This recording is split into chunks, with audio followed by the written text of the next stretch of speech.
Good morning, children. Welcome to today's session of online class of Sri Gokulam Public School, Guruvayur.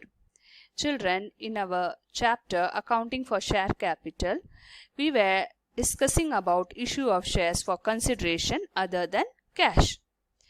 Today we will discuss issue of shares to promoters and to underwriters for their services. Issue of shares to promoters. Companies issue shares to promoters for their services rendered to the company. In our +1 class, we have studied about the promoter. Promoter is a person who is behind the incorporation of the company.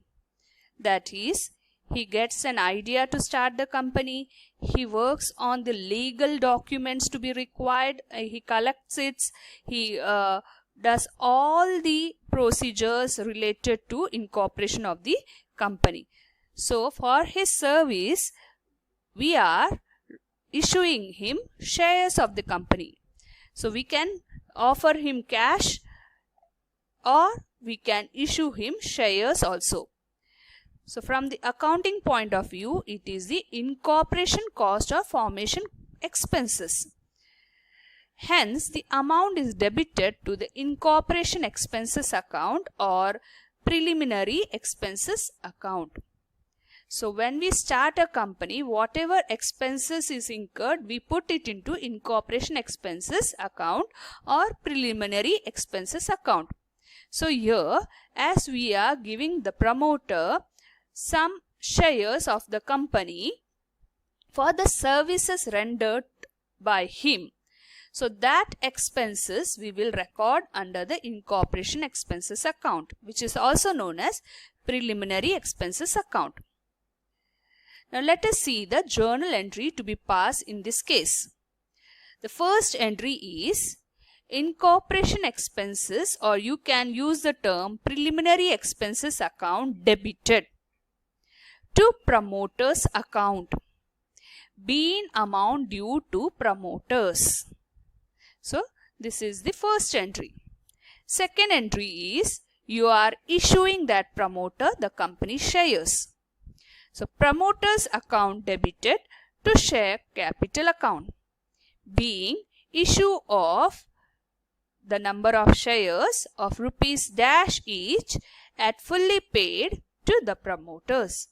So, the second entry is issuing of shares. The first entry is related to the due amount to the promoters, and the second entry is issue of shares. In the same way, we have to see the issue of shares to underwriters. Before that, let us know who is this underwriters.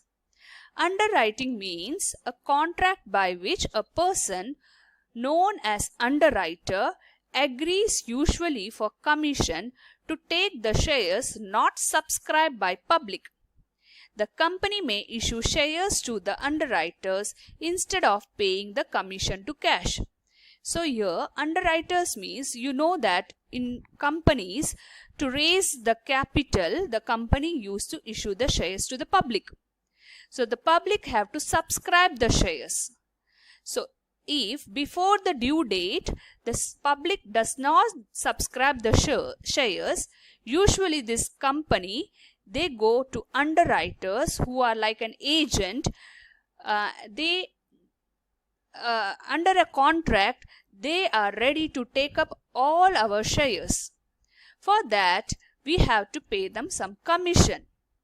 So that commission can be paid in the form of cash, or sometimes we can issue the shares of the company to these underwriters.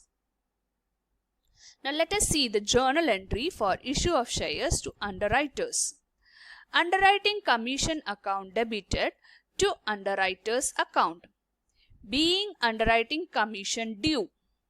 Second entry is underwriters account debited to share capital account, being shares of rupees dash each issued to the underwriters. So the first entry is commission, that is underwriting commission due, and the second entry is issue of shares. For the due amount of commission, instead of paying them cash, we are issuing them shares of the company. So first entry is of due entry and the second one is issue of shares. Let us do one problem related to issue of shares to promoters and underwriters. Here we can see that both promoters and underwriters journal entry is included in this problem. So you can find a separate problem related to issue of shares to promoter or issue of shares to underwriters. Let us discuss this question first.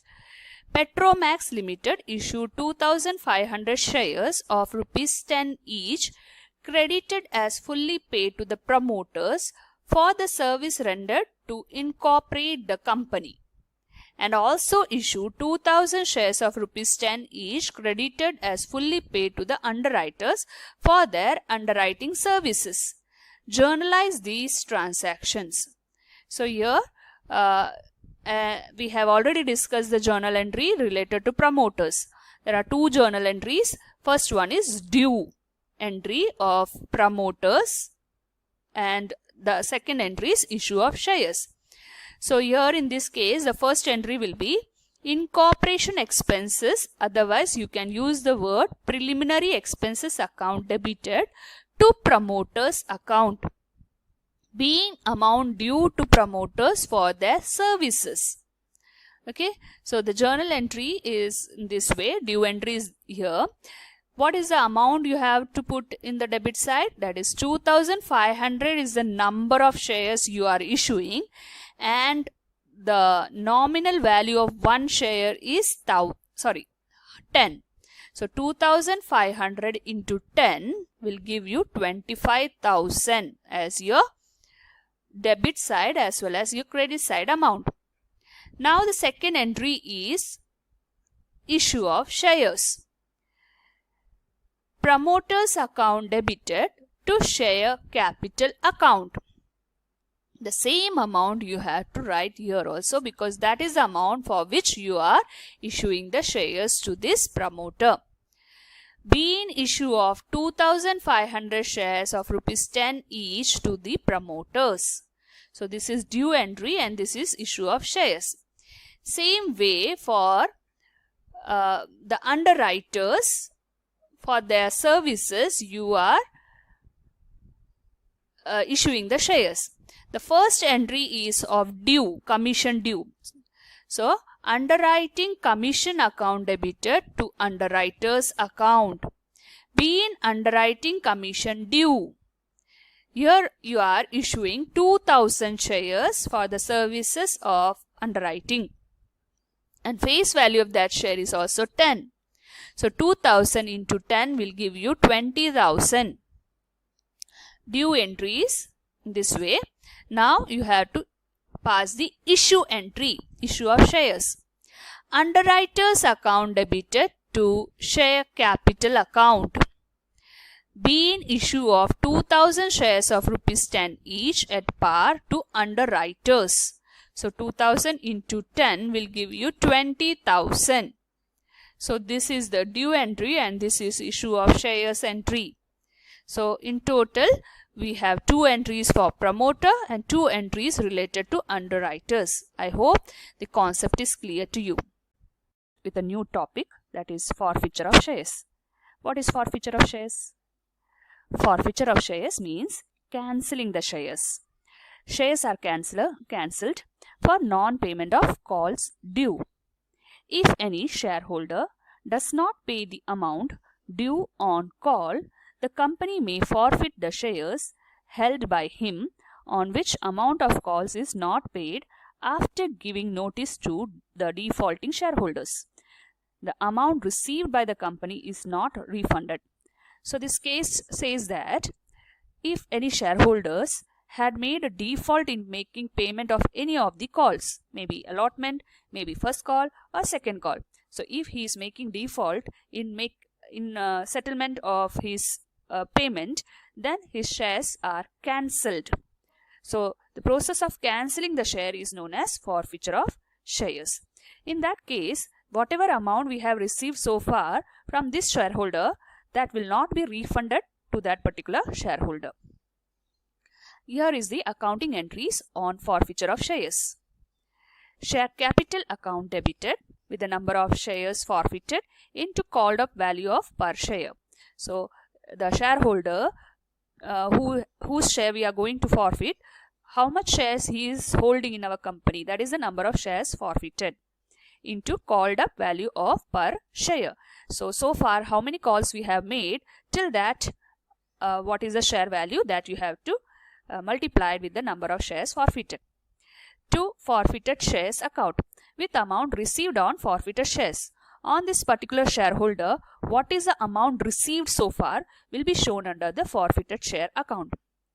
And what amount is due but not paid will be shown separately with a particular head.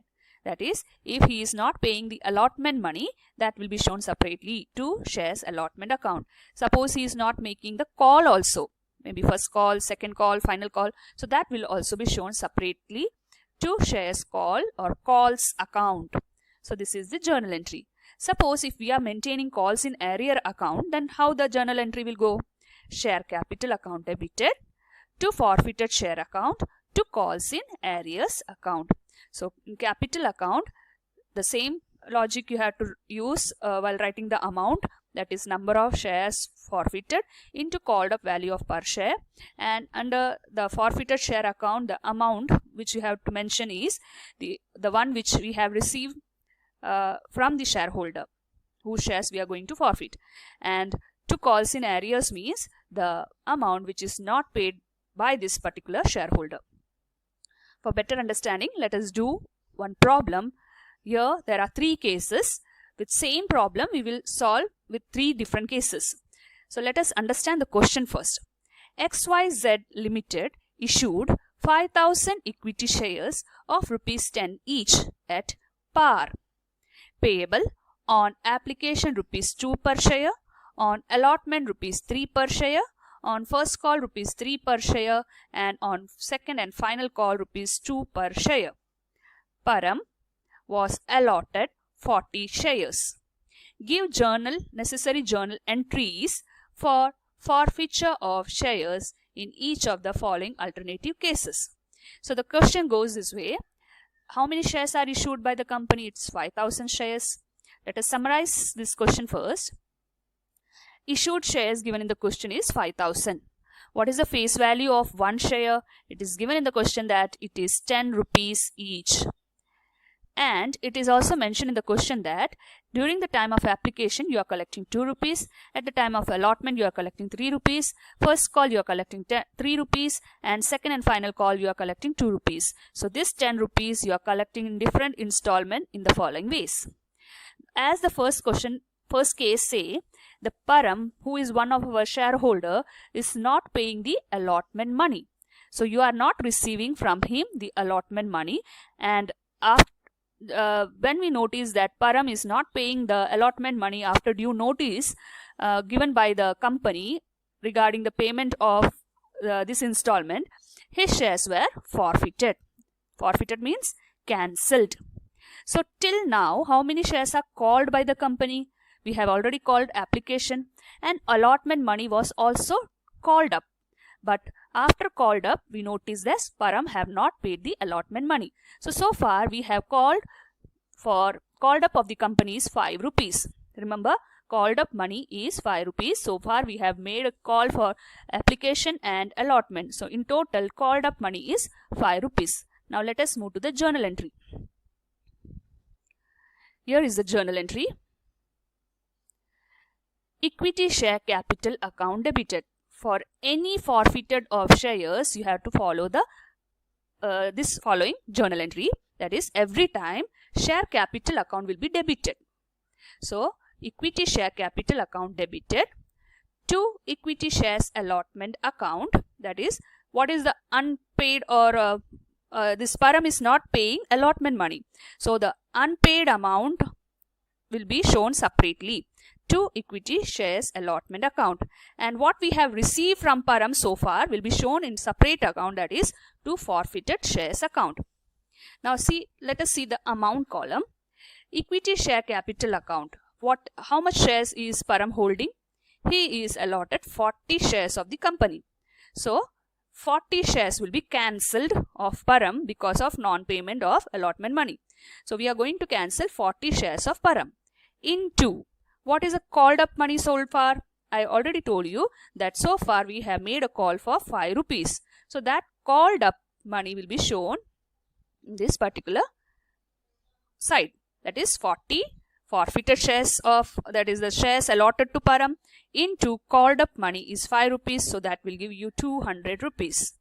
Now to equity shares allotment account, again 40 shares are being cancelled of Param into what is the allotment money given in the question? It's 3 rupees. So he is not paying us allotment of 3 rupees, that's why we are cancelling his shares. So that will be shown under this account with 120 rupees on the credit side. And what we have received from Param, that will be shown to forfeited shares account. If you notice, we have received from Param 2 rupees of application. Okay, 3 rupees we have not received, but 2 rupees of application we have received from this particular shareholder. So 40 into 2, which is received, will be shown separately under the account forfeited share account. So it will give you 80 rupees. Okay, so yeah, this is the amount which we have not received from Param, and this is the amount which he have paid during the time of application. Narration: being 40 shares forfeited for non-payment of allotment money. Now let us move to the case 2. With the same problem, we are moving to the case 2. Here in case 2, you can read it from this. If Param did not pay allotment money and on non-payment of first call 2, his shares were forfeited. So when the company noticed that Param, he have paid the application money, but he have not paid allotment money, and after the first call also he is not making the amount, he is not paying the due amount, after first call his shares are forfeited. So in this case, 2 plus 3 plus 3, that is 8 rupees is called up so far by the company. The company is calling 8 rupees, that is application 2 rupees, allotment 3 rupees and first call of 3 rupees. So in total 8 rupees have been called up by the company so far. And if you notice the question, 3 plus 3, that is 6 rupees are not paid by Param, but we have received from Param 2 rupees on his share for application. So let us move to the problem now. As I told you, the journal entry, the first debit item will be common in all the cases. So equity share capital account debited. What is the share allotted to Param? It's 40 into how much is the called up money? As I told you, these many calls are called up so far. So 8 rupees is the called up money.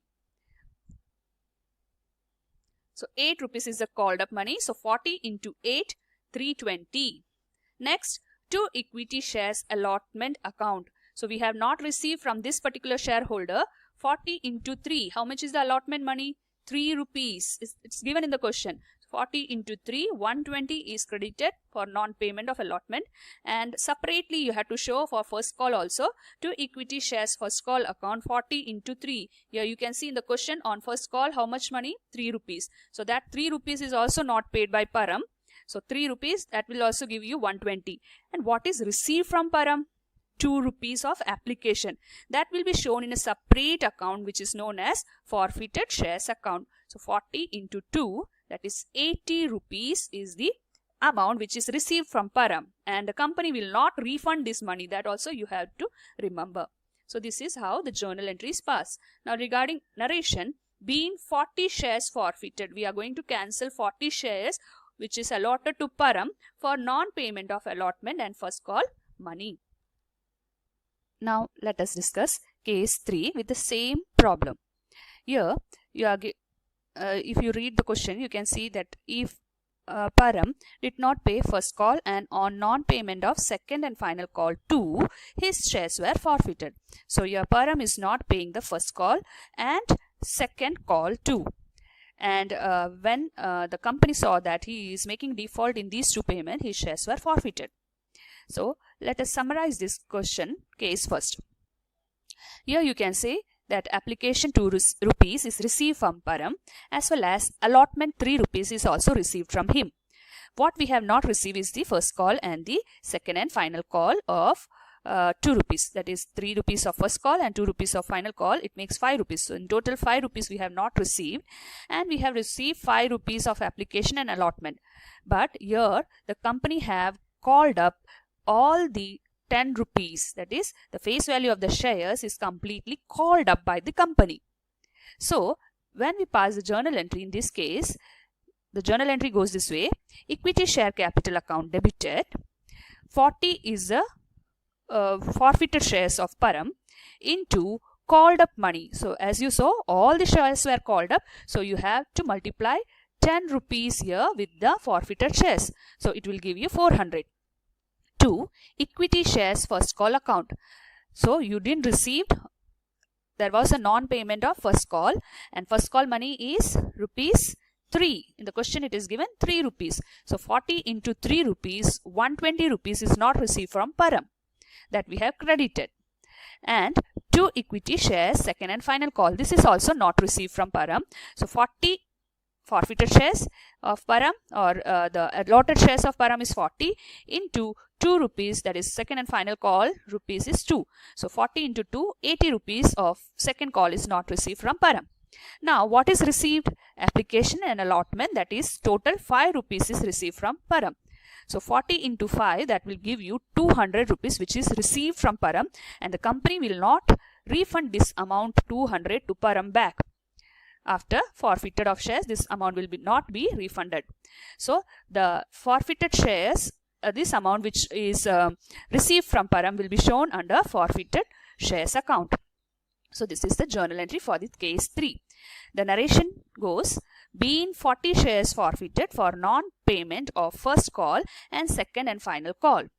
So this is how you have to pass journal entries, understand the logic behind these problems, and do the journal entries. So we have come to an end of today's class. Today we have discussed a new topic, that is forfeiture of shares.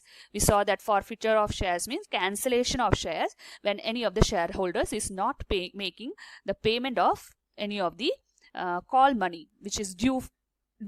So if he is the due payment is not received by any shareholders, the company can go for forfeiture of shares. Forfeiture means cancellation of shares. So we discussed the problem related to par. When the shares are issued at par, what are the journal entries which we have to follow? So study this journal entry, by heart it thoroughly, understand the logic behind posting the entries and writing the amounts. So a test paper is attached related to this topic. Do attend the test paper, and meet you in the next class with forfeited of shares with premium. So let us wind up the class. Meet you in the next class. Till then, goodbye. Now let us discuss case 3 with the same problem. Here you are if you read the question, you can see that if Param did not pay first call, and on non-payment of second and final call 2, his shares were forfeited. So your Param is not paying the first call and second call 2. And when the company saw that he is making default in these 2 payments, his shares were forfeited. So let us summarize this question case first. Here you can say that application 2 rupees is received from Param, as well as allotment 3 rupees is also received from him. What we have not received is the first call and the second and final call of 2 rupees. That is 3 rupees of first call and 2 rupees of final call. It makes 5 rupees. So in total 5 rupees we have not received, and we have received 5 rupees of application and allotment. But here the company have called up all the 10 rupees, that is the face value of the shares is completely called up by the company. So when we pass the journal entry, in this case the journal entry goes this way: equity share capital account debited, 40 is the forfeited shares of Param into called up money. So as you saw, all the shares were called up, so you have to multiply 10 rupees here with the forfeited shares. So it will give you 400. 2. Equity shares first call account. So you didn't receive, there was a non-payment of first call, and first call money is rupees 3. In the question it is given 3 rupees. So 40 into 3 rupees, 120 rupees is not received from Param, that we have credited.